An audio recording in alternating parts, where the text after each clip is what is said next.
going to be showing you how to install Messenger in your MacBook. So it's really easy, so let's get right into it. So in order to install Messenger, what you need to do is just run your MacBook as usual, and after you've done so, you just need to look down at the docs where you can see multiple options here like Finder, Firefox, and many more. You just need to focus on Launchpad right there.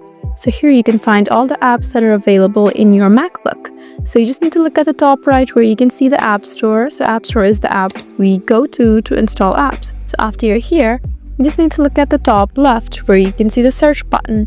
Now just search for Messenger and hit the enter. So wait for it to load, and right there you can find Messenger. Just go ahead and tap on Messenger, and you can find the option of Get right there. Just go ahead and tap on Get, tap on Install, verify yourself by using your password, and you can successfully be able to install Messenger in your MacBook. So that's how easy it is.